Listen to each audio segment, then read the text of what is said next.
Welcome to the Emotive Podcast, working title. Today we've got a few wonderful marketing experts on the line, one being our own founder. We'll do some introductions in a second. My name is Kostas McDade. I'm the VP of Growth over at Emotive. Spent a better part of around 300 mil in the last decade. Worked for a wide variety of different brands in the B2B, B2C space. Started back in 2009.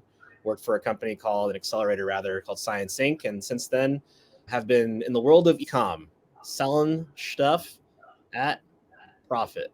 And we have Ben on the line. Ben, I'm not going to try and pronounce your last name because I usually get it wrong. So, Ben, we have a running bet, actually. How do you pronounce your last name? You have a running bet. It's more just a friendly bet between, the crew.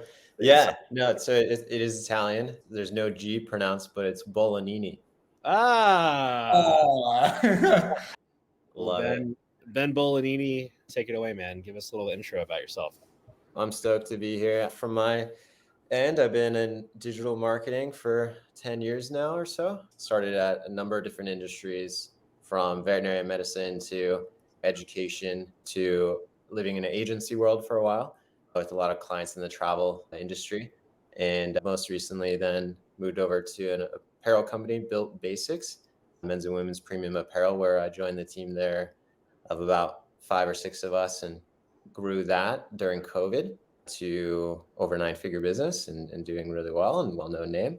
Recently joined the team at EmazingGroup in the last 6 months or so. So pretty fresh here. This would be my first Black Friday season with the new crew here, but it's a fun umbrella brand that oversees 2 brands. One is Into the AM, and I'm rocking the hoodie here. It's men's at the moment, Basics, and the women's brand is I Heart Raves, women's and men's. It's fast fashion for the EDM festival event space. So, well, someone that has owned and currently owns probably 10 Into the AM t-shirts by happen chance, they're doing something right with the product. So I love that. Love to hear it, man. Yeah.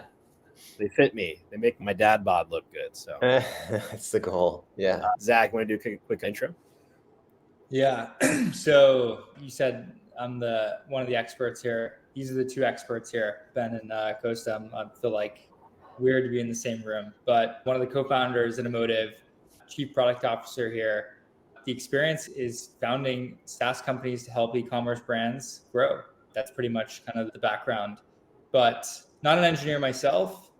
However, I wish I were, but I work with tons of really smart engineers, really smart people to build the best in class to help brands grow. So super lucky to be next to you 2 today. And a product guru / as much as I hate saying this all the time, but rock star. Bingo. Whoa. Product rock star. Hey, I'll take that. That's nice. I appreciate that. All right. Now we got the formal stuff out of the way. Yeah. Thanks for carving out time, because this is a tough time of the year for this. So first and foremost, I imagine things are picking up on your side, Ben. The Black Friday, Cyber Monday, some say this is the Super Bowl of e-com. Q4, it's where you don't get a lot of sleep, where there's either dreams or nightmares made. I honestly feel like it's such a critical period. It always starts earlier every year. For me, what I'm excited the most about today is to talk through kind of these generalized strategies, whether it be around prospecting, remarketing efforts, down to the segments that you might be using or might not be using.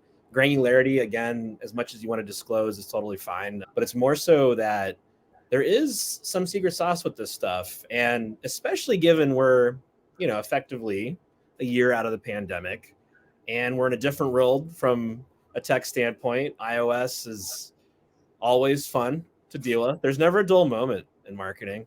You got to relearn what you learn and relearn how you learn every 3 to 7 months. But we'll get into the questions first. But before we jump in, any observations about this year that you wanted to chat through? I mean, anything that's interesting that you're seeing? Today I noticed Shopify was down 2.5 hours. So that was fascinating. It's always something. Yeah. I was going to mention that too. Never a dull moment, never sleep. It's definitely not fun to see that happen during this peak season. But no, like you said, earlier every year, I think that's definitely an observation. And I've got a couple analogies, I guess, that I put to it and I like to mention when I'm sort of reviewing this topic. But they kick off early. I mean, first weekend of November, I think we all saw it. In years past, I think hasn't been quite this early, to be honest, among the widely adopted marketplace. I think it did move up a week.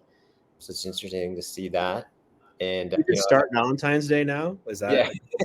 like, let's just do it. New Year's in December 1st. Let's just. It's funny when you go into a Target or like a grocery store and you see that next holidays, stuff up, and everyone kind of like scoffs at it. They're like, I don't like that. It's sort of like widely adopted, but then you see there's hesitation from D2C brands and merchants like following that same trend. It's consumer behavior.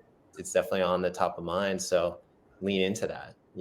I think one way that it got put really interestingly this year was the Mariah Carey frozen ice block melting. If you saw that. Yeah.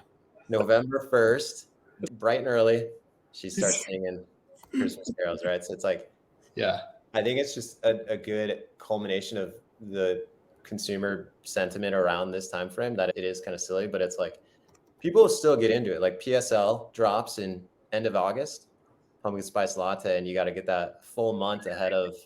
Can we add that to our marketing like acronym game we're gonna play later? Because that's awesome. PSL. Yeah. PSL campaign, yeah. Because marketers hate acronyms in general. So, anyway.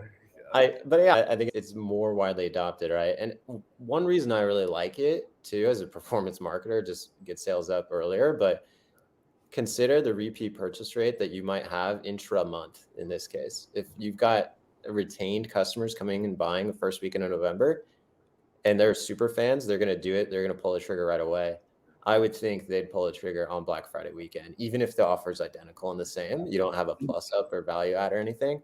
Right. I still even think there's a good 20% at least from what some of our survey results that say people wait until the Black Friday weekend itself, like Thanksgiving weekend. So, and that's good to see that repeat purchase rate. Right. And that repeat purchase rate is kind of like one of my favorite podcasts is the Common Thread Collective podcast. Those guys crush it. And it's kind of the metaphor of squeezing the sponge. There's only so many squeezes you get. You got to keep refilling that thing, obviously from a prospecting or retargeting standpoint. But when you think about like the peaks and valleys, that's one thing for every client that when we work directly with, again, we have Emotive services. So we've got like around 30, 40 clients we directly work with, a lot of white label stuff that we, again, focus on. But when we start earlier, it just creates like a higher, I would say a much higher baseline, at least from a revenue standpoint. So you're not over indexing on like a 72-hour period. So spreading that revenue over the entire month is obviously a much more achievable goal, especially now where I've noticed September across the board, consumer price index, everything, it was just tough. Like e-commerce consumer indexes were also way low. Purchase intense propensity and intent was not great. October for us did a little better. We saw definitely things pick up, but I'll tell you, starting a little bit earlier, especially to convert some of these holdouts, it seemingly is working. And to your point, when you said repeat purchase rate, like maybe expand on that. Is it like you're expecting them just to hold out, or you're like, hey, what if we got like 20% of the audience an extra order, or maybe talk about that? Yeah, I think you're right. Like the squeezing the sponge analogy, I understand that as like, there's another saying, there are 3 ways to increase revenue, right? You increase the number of customers. Cool, you got to go acquire new customers. You increase the AOV, you charge more, you increase that cart value, or you increase that frequency of that transaction. Those are the only main 3 ways to grow revenue. So pulling all those levers as much as you can, increasing that frequency, to me looks like someone who's anticipating the sale, they pull the trigger on day 1, wait a couple of weeks for the order to arrive in the mail, and suddenly they're like within the peak demand time frame of Thanksgiving week in Black Friday. So it's like those that get it right away, maybe they tried a new category, maybe you cross-sold them and they're interested, and now they get new colors or whatever it is. So there's other ways to generate that, frequency. And I think that's something we were looking at. If you had launched your sale a week before Black Friday, you can't even get it in time. You kind of out of sight, out of mind. Right. This puts it on their doorstep and in their hands right before they might make another purchase, in FOMO for missing that weekend. And not to be the party pooper in the room as well. Like, I guess that's why I'm here, the non-marketer. But like the biggest concern when people are thinking about when do I start my campaign is also the margin that you're driving as well through the period. Always, right? How deep should I go discount? But it's interesting, like I hadn't thought about, if you start earlier, you can actually drive tons of repeat people that bought for the first time. They want to buy again, maybe 2 times, make it up in spades, versus like people that may have bought just buying and like, end up like losing the margin on that customer. But I guess when you think about your strategy, how do you think about margin and profitability this month, especially? You get an MER, marketing efficiency ratio stuff, it sounds like. So Hey, there you go. there we go. Somebody's got, it's going to be the finance guy, or it's going to be the founder. Someone's going to ask you that question. Right? How do we make money this month? All right. Yeah. Right. No, it's very fair. I mean, that certainly plays into our forecasting. Our daily budget spend is considered against GM to know how much margin we have to work with, to know how much our bottom line profitability is going to be during that time frame. I know we got a lot of questions on ROAS and ROI, like what's performing well, but considering that in line with the margin that you do have that allows you to find that profitability in the bottom line is always so important. So I think as deep as you go on a discount, just needs to bake that in and consider that. That'll afford you the excess in order to spend in advertising dollars. So it's like the CAC to LTV ratio stuff too that has been coming, I would say most recently more popular as like an overall core metric to evaluate. Like, sure, user intent is going to be an all-time high. And there's, I think, 2 phases to it. At the beginning of the month, on top of your super fans, your loyalists, you might be able to convert a few more window shoppers. If we're looking at like standard RFM or recency, frequency, monetary value segmentation, you might be able to get some of that earlier in the month. But also there's another variable that I've talked to clients about, like historically, is like, you mentioned it, you won't even be able to get that order in time. There is a gifting element of this. Like, we are entering in like the top gifting period of the entire world, depending upon your vertical, whether it's CPG, fashion, whatever. There is a component where those early shoppers are also just trying to get some of that shopping out of the way, especially if you have a high incentivized offer. Depends on how you frame it, I think. If you're hitting like scarcity, sense of urgency kind of stuff, it's going to work pretty well. But the exclusivity of it, meaning treating your audience as not just one big pool, is ideal. So those early super fans, it really frames it up as get VIP access to these early doorbusters versus the entire general audience or GA. So that's also something to consider too. Sorry, I totally just interrupted you. No, yeah, I couldn't agree more. I think the exclusivity and early access speaks so much to the most loyal. I think, that's why we see a lot of these VIP early access offers done in October. Mid-October, there's not a ton going on. There's Columbus weekend. Not everyone gets it off, a 3-day weekend. It's like perfect time to pull some flash sale that gets people in the door, and maybe you offer a bounce back offer or whatever it is to get them to come back in November. And I think I've seen it plenty done recently that do sign up for membership or create an account in order to get that early access. So those that are already on the list might get early access just because we love you. You're welcome. You get first dibs to go spend your money with us, kind of thing. But yeah, I think creating an account, building that qualitative data, enriching that data, you can ask some questions there.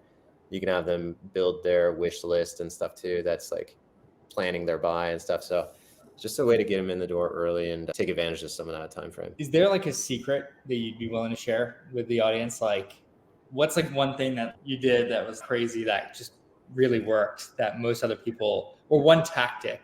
Share all of your secrets. Just one. Our smallish audience. That'd be great. Tiny tactic. Yeah, exactly. Maybe one time. No, I know for sure. I mean, it's all there. I mean, no secrets here. It's just testing and learning, trying what works, right? Signing up for that early access, getting like cross promoting your list, I think just make a ton of ways to dangle the promotion that would otherwise create some kind of action. If it's not a purchase, then what else is so valuable? Creating an account, signing up for other lists, cross promoting your mobile app, whatever it is, like just getting that data enriched so much to help you make those decisions. I got a couple other nuggets later on, maybe that we'll get to. Every single e-com company I've consulted for, one very large CPG brand, for those that are familiar with Ancient Nutrition, worked with them for a few years, a long time ago. Great product. I use it every day still, their collagen stuff. The biggest question I'd have is like, there's always a question of, okay, so what do we dedicate during this period for prospecting versus remarketing?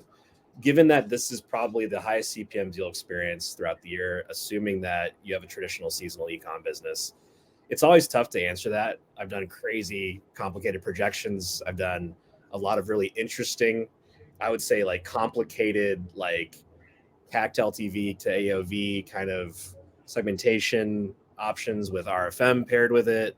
Honestly, for me, I just like to simplify it down. So like usually throughout the year, like any given time, we might see like 70-30 prospecting remarketing as an example for a company of like something of that size. Typically, my recommendation is just to shift it. I don't know if it's ever like explicitly right or wrong, but I'll tell you, like to your original point, Zach, it's all about margin.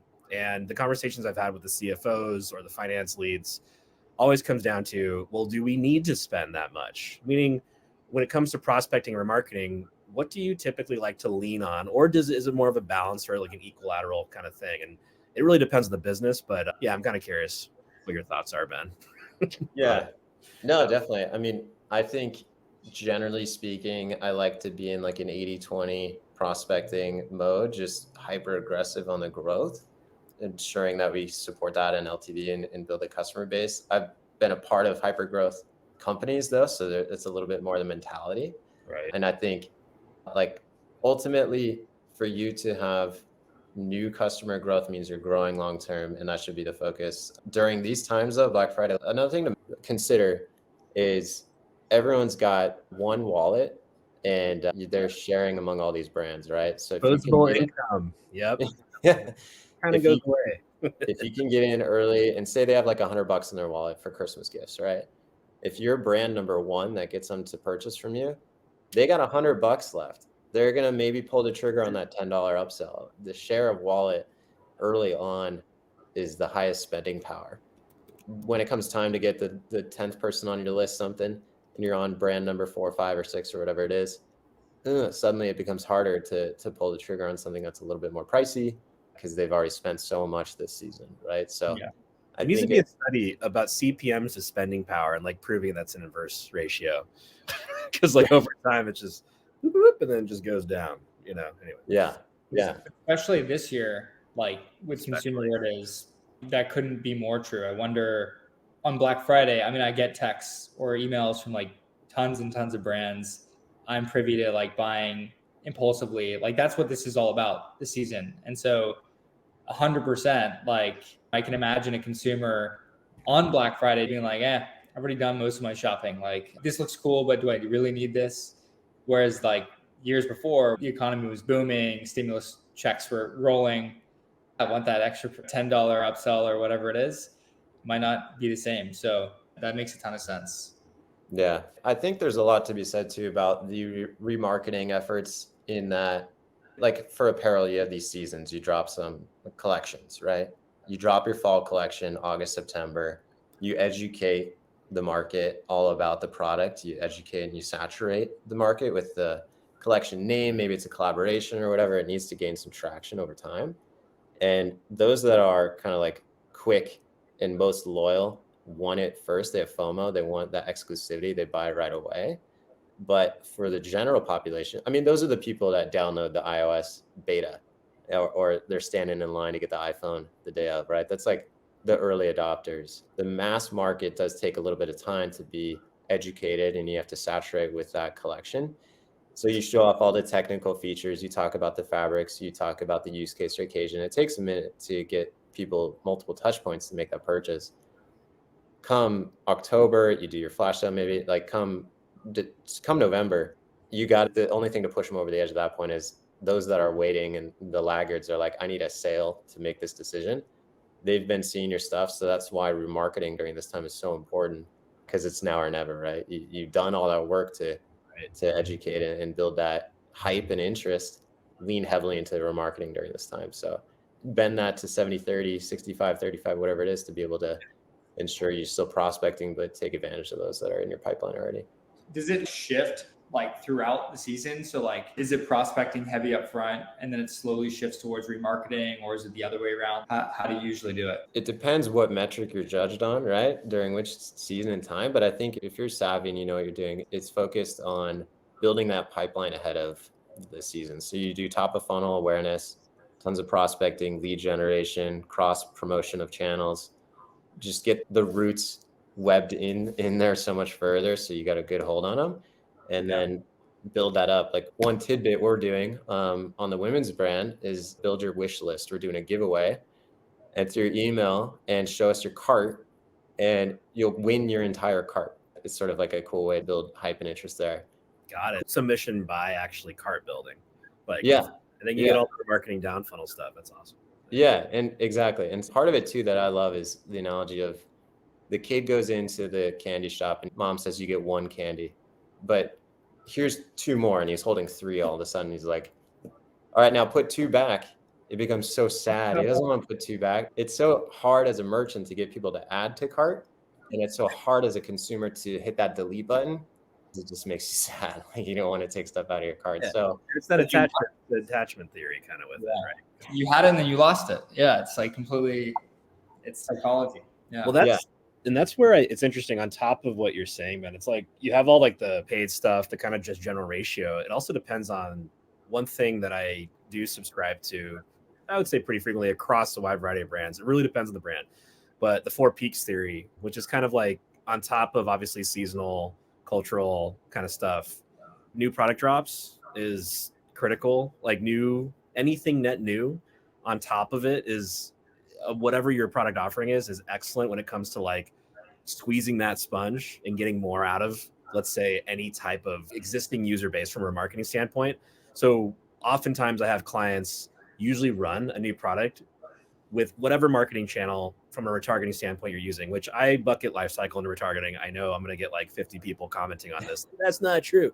It's like, it's okay. It's kind of like retargeting. Okay. It's more nurturing. We get it. Everyone relax. But the bottom line is like, if you pair that new product with just a light incentive for VIPs only, it really does work. Also, if that's not something, say clients or specifically whoever's listening to this, founders and such, don't really like that strategy of discounting a net new product, pair it with a scarcity element, meaning like only 1,000 made.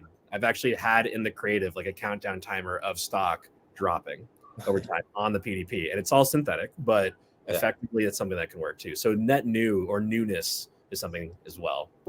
But Ben, I think I cut you off again, so I'm on fire. No, yeah, I love that. It's hard to work with certain product teams that need a lot of lead time. It takes a lot of work to bring new product to market. Like it takes so much work to get there. As a marketer, it's so easy for me to flip a switch or pull a lever, like in real time, I can turn on a dime. But to get product to market takes so much work. And so, it was so exciting as a marketer to say, give me something like a single colorway, 200 units, something like nice, or, just something kind of new and hypey that I can drive awareness on Black Friday weekend itself, or this is like the one time to get it. We've seen other brands change their packaging, even like full package rebranding for a color scheme that ties into their campaign on the front end. So it's end-to-end user experience that's like full funnel, and you see the creative and it's a certain colorway and you get the package that's that too. As a marketer, it sounds so exciting. And as a operations and product team, you're like, I'm going to have 10,000 extra units of this random color packaging, hopefully you don't make it like Christmas themed. Right. Because you're going to be selling it into February. But, those things do matter for little ways that you could bring excitement to that customer. Kind of like the delight stream for a customer, delight moments. I love that. But for Black Friday, Cyber Monday, one core metric or KPI that you like to look at. I'm curious if things are going well, and it could be any metric, CPMs, click-through rates, across any specific vertical. What's one that you like to pay attention to? That's kind of like, CAC could be easy enough. ROAS, maybe. But is there anything like that's weird that you like to look at, like uniquely, that you're like, oh yeah, that's like a good signal metric? That could be a bad question, but. No. No. I think definitely CAC is just the bread and butter. It's your North Star as it relates to LTV and everything there. I do think with this time frame, budgets increasing so much, creative, iterative testing is so important. And video, especially, I'm looking at the 3-second hook rate, the thumb stop rate. I think it's just a very good indicator of what the click-through rate could be to drive that traffic. The creative is the new targeting, essentially. So you're very much like need to be privy to the concepts that you're testing at the creative level. I like looking at 3-second hook rate. Just really telling of what that can do. Those that don't know what hook rate is, how would you describe it? The 3-second, because actually I realize some folks might not know that. Yeah. It's a custom metric we could set up. Meta is a great example of watch duration. Past that 3 seconds indicates a stickiness of the creative and the ad. You nailed the hook so that it gets them leaned in and stops their thumb from, blowing by. So thumb stop rate is another, word for it. you divide that by the total that reached that or beyond, divided by the total impressions of that ad. So you get a percentage. Yeah, and that hook rate is wildly for certain businesses, but I think the best hook rate I've ever seen was like 45%. But then again, I'm not as cool as Ben. But I'd be kind of curious. Like actually StatSig, I think was probably like 48%, which I was like, that was insane. It was like a viral kind of video. Yeah, if I had that all day, I would pour so much gasoline on that. Gasoline on this fire. Insane. Yeah. Yeah, I mean, I've seen in the teens for sure to be fairly decent, just depending on how much you're spending. Up to 20 plus you're doing pretty good on that hook rate, I feel. Yeah. One that's more obvious to me too in the life cycle side is unsub rate. I mean, a lot of folks like don't really pay attention to it, surprisingly. Yeah. like a lot of like founders pay attention to it. I like a lot of marketers kind of pay attention. They're like, yeah, we're gonna burn through our list probably a little bit. I'm like, yeah, but like that's like really valuable prospects that you spent a lot of money from a cost per lead standpoint to probably get. I mean, unless your business is fueled by organic stuff. Yeah. But unsub rate is something that I like to focus on too. And it's obvious, but don't forget the obvious stuff. It's like, hey, Signal like probably should, rethink our remail strategy, or let's say some of the segmentation. We're just spewing like, let's say an SMS to their entire universe like 50 times, or maybe we should think about our segmentation when it comes to a specific product or upsell or VIPs, things like that, like a super engaged segment, like a 30 or 90, which works better. It's kind of like always pushing it to the point of where you're not annoying, but you are staying frequent with the user. So yeah, I like that too, because the unsub rate though, post welcome flow. Yes. And how long you stay on. Like minimum receive 5 messages. It's like this classic one, right? Yeah. Because if you divide your unsubs against your entire list or your entire engaged segment, you're in the 0.01 all day long, and they're like, oh, it's healthy. It's great. Like, it's kind of like looking at LTV to the 4-year retention instead of the 6-month or 1-year retention. So it's kind of like analyzing that is a much stronger indication of your campaign sending. You're like long, and we're gonna make up a new segment, but it's like your long-term subscribers are like just high LTV propensity purchasers. Maybe that's a fun. I'm gonna make a new acronym, LTVPP. That would be so cool to just understand, like, hey, from net new, like highly recent users are probably not going to, I'm going to guess, unsubscribe very quickly. Maybe they will, they just get the code, they're out or whatever, in like a standard e-com funnel. But those longer ones, that's truly where you make a lot of money, especially in SMS, especially when you have things like Emotive Pixel. There's a lot of tech out there that allow us to actually see past 7 days what that user does. And honestly, shameless plug, we have tech that does this.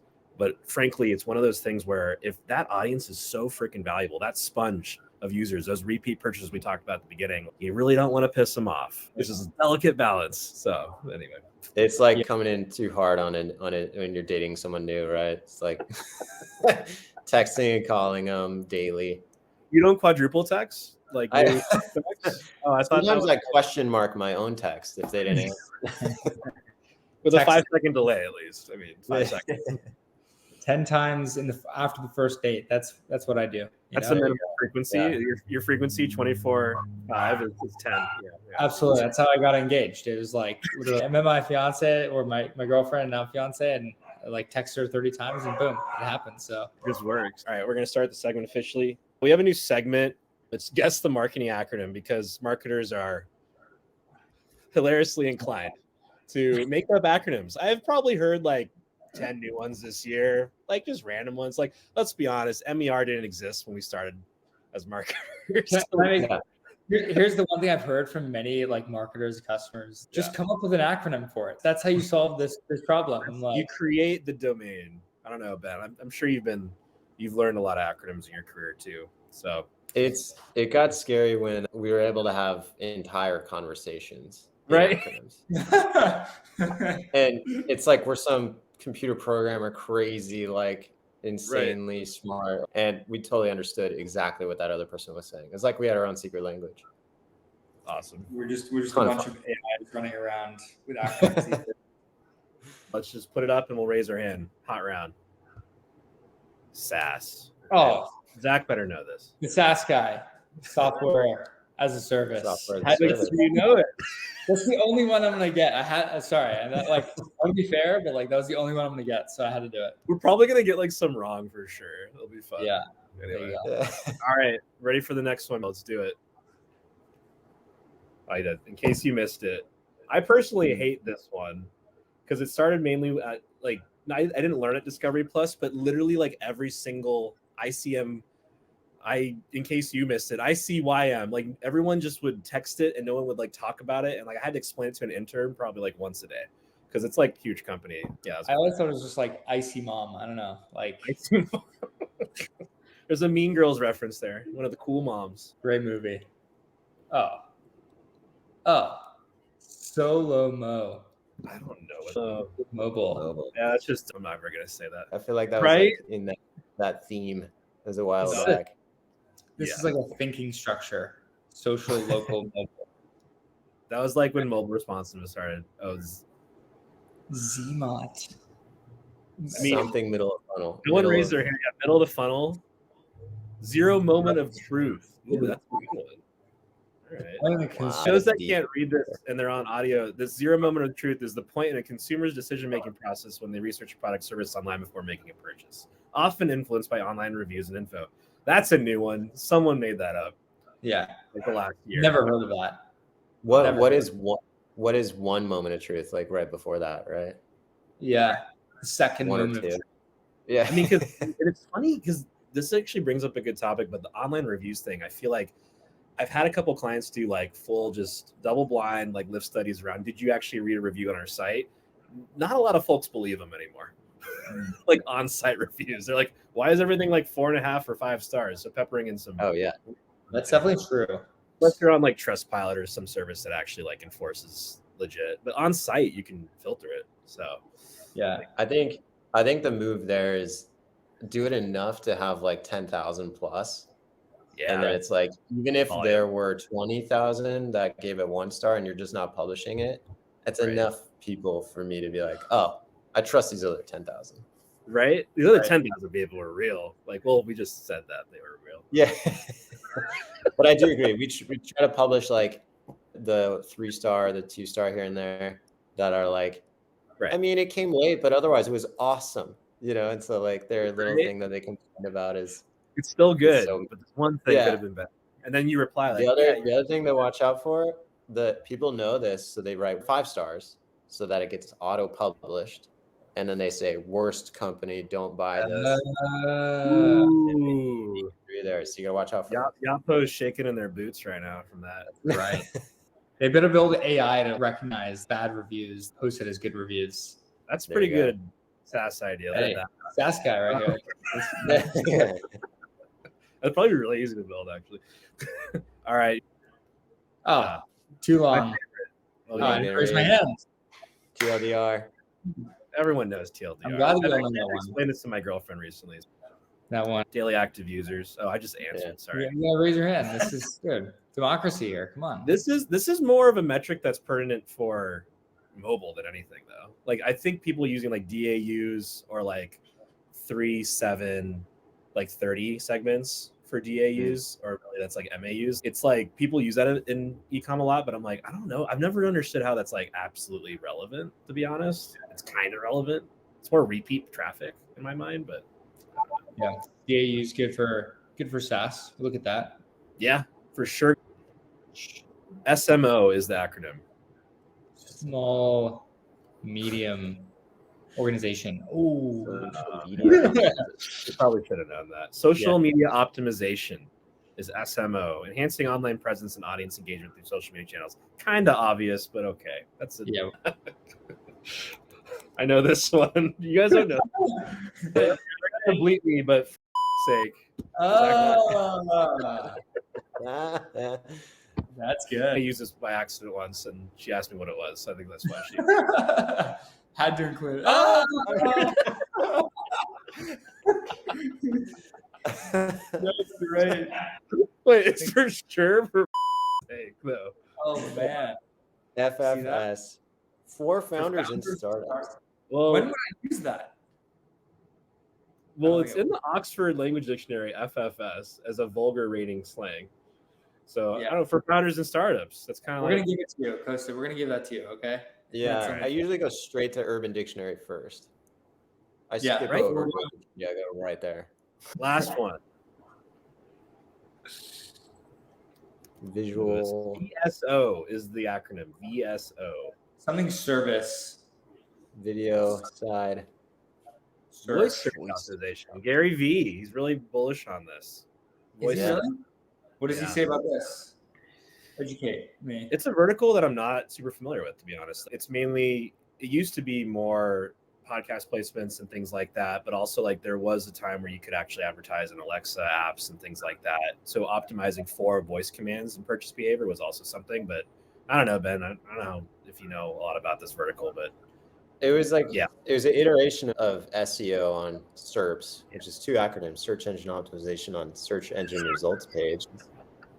SEO on SERPs, and you guys nodded your head. we just did what you said we do. It's like the knowledge card on Google. That's like an that's- accordion, and it's like have it as digestible, spoon-fed, like question answer as possible, so that voice command can also pick that up. Because they're not going to read a paragraph. You know, that's my thought.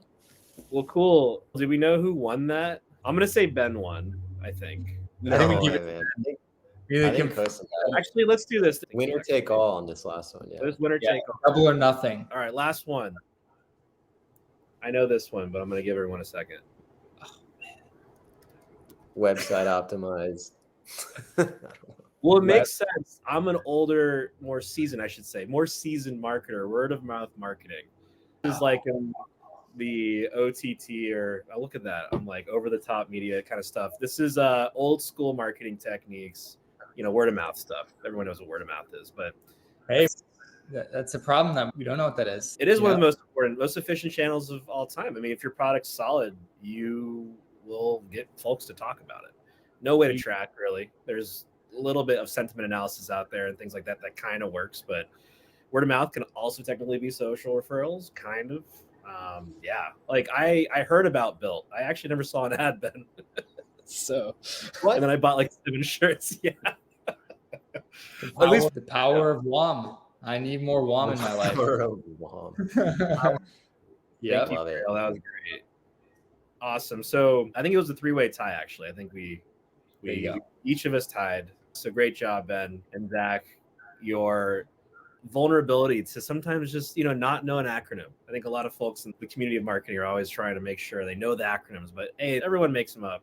My favorite Thor quote is all words are made up. Marvel MCU shout out. But honestly, it's one of those things where everyone's learning, everyone's iterating. These are just shorthand. So ask questions if you don't know. I'll tell you, it's not a big deal. I think in like a group meeting, acronyms might get thrown out. The junior marketer who's kind of new and fresh is afraid to ask because they're in fear of looking stupid. But I encourage ask that question because you got to learn and you got to be humble and vulnerable and still it shows you're interested and you're not just kind of like tuning out either. So ask questions. Right. Yeah. It's going to make you look good. And even if you don't know it, or if it's an obvious one, you can always Google it. Just a thought. There you go. Or ask Alexa. Ask Alexa, what does FFS stand for? Always. She says. I guess. All right, guys. I mean, we have a bunch of questions. So one question we had, what's like a super common misstep that like businesses typically make? Like it's just an obvious error that maybe they feel like might be a good idea or not, but during especially Black Friday and Cyber Monday as it pertains to prospecting or remarketing. Yeah, I'll take this one. Yeah, I mean, to me, I think it's obvious when you hear it. And I think a lot of people would shake their head like, yeah, of course. But then they get like gun shy or they get a little hesitant or whatnot. But it's not pushing on the gas hard enough during this time, right? Especially Black Friday weekend. The days leading up are going to be garbage, real bad. Wednesday before Black Friday, Tuesday, it hurts so bad. And so for you to turn around on Friday or Thursday afternoon or whatever and be like, all right, let me double this thing and throw all the gas on it I can, there's like a lot of hesitancy. And I think especially Cyber Monday PM hours, like we all know, 4 to 10 or so, just like makes up easily almost half the day. Monday morning looks real rough. and you got to just hold on and believe it's going to come around, because it will. And you leave a lot of opportunity on the table. Not sending enough. Like Black Friday sounds like being like a Bitcoin investor. Just hold on for a little longer. Like there's a lot of intraday stuff that is being a gambler. Yeah. So your message is less so like the details of it. It's more so emotionally. You got to stay strong as a marketer. You look back and the data's there, like every Cyber Monday and every Monday from a long holiday for that matter, every 3-day weekend, Monday PM, it crushes, right? This is not unique to Cyber Monday, I don't think, but yeah, it is tough. You got to kind of like stick to it. And a lot of people leave opportunity on the table. Well, it's kind of like they're like holding out. I mean, most folks are probably back at work, right? In a consumer standpoint, we're working the whole weekend, unfortunately, but the idea is like, you probably have some holdouts. There's probably some, I'm arguing a causal theory, which is very dangerous, but like the correlation is clearly there. So it's like, don't freak out until the end of the day. Right. Yeah. Exactly. But more so just hold steadfast to the plan. Don't modify it too much. You can always extend it, right? Like there's always options down the line that you can always do if that one day doesn't perform as well as you hope. So another thing I like is sending more frequently, SMS, email, push note, just everything full send. And if you think you did enough, do 1 or 2 more. Like push past your comfort level there, and you're going to see a little bit of unsubscribe for sure, but it's needed. And I think another thing too is I try to sneak in there the morning one, you see it 5 a.m., 6 a.m. Pacific, and you hit the East Coast and stuff. I like to do like 10 minutes before that though, 5-10 minutes. If I could be first in the inbox, someone's just chilling, tap through, 3-minute session duration, they already bought. Then my competitor's email comes in right after that. It's like, dude, sorry, I love that. So you might be sending at 5:50 controlling relative to the time zone. Sounds like I'm going to send 5:48, 12 minutes. Yeah, exactly. So and I suddenly will we're sending. Yeah, but it really is. It's all a competition for that user's mobile screen. Those push notifications effectively is really what we're competing for email, SMS, and more. They're just different vehicles. And so when you think about it, like those kind of off times, for sure, I'm going to share a tidbit. Typically, most of the clients I've worked with and our recommendations for existing clients is on the day of, we're actually sending, again, a frequency of around 5 to 6 emails that day for most of our clients. And that's segmented. Keep in mind, the first email is typically a VIP engage to maintain deliverability. It's about 60 to 70% of your list. The next send is a full email, remail included. Include the openers, just exclude purchasers from that first send. There's a final remail, like midday, of those users that have not opened whatsoever. So we hit them. So thinking behaviorally, you don't have to send 5 times your entire general audience, where you might. That'd be fine, honestly, on Black Friday. But your deliverability is going to suffer. But honestly, keeping in those behavioral segments can really help as well. So that's my secret share. I think people just know that they're going to get bombarded, and they kind of are like waiting. They sort of in the back of their mind when they subscribe, they're like waiting for this period to get those messages. So it's almost like you could send a ton of messages, but they know that like this is a one and done type of day until next year, right? So I definitely agree. Like, don't feel afraid to like lose subscribers in this period. And if they're not buying today on like a 60%, are they going to buy? Like, I don't know at that point. Yeah. Right. Yeah. But I like that 10 minutes before idea. I like that a lot. I've seen a lot of brands do that. Yeah. It is funny to me, the fact that it's 9 a.m. or it's 12 p.m. You send out an email and you see a ton of revenue come in. It's like, what are these people doing? Aren't they at work and they're like online shopping? It drives me crazy. It's like such a funny thought. Because you're like, what are they? They're just waiting there. They know it's going to happen. Like, honestly, we start Black Friday at around like 6 a.m. for most of our clients. So control over time. So anyway, not too much secret sauce here. But yeah, no, these are great. Feel free to email info@emotive.io with any questions you may have about this episode. Ben, this has been an absolute pleasure. Zach, thank you for joining as well. You're a marketing expert, sir, though. Don't sell yourself short. Anything you guys want to sign off with to survive Black Friday?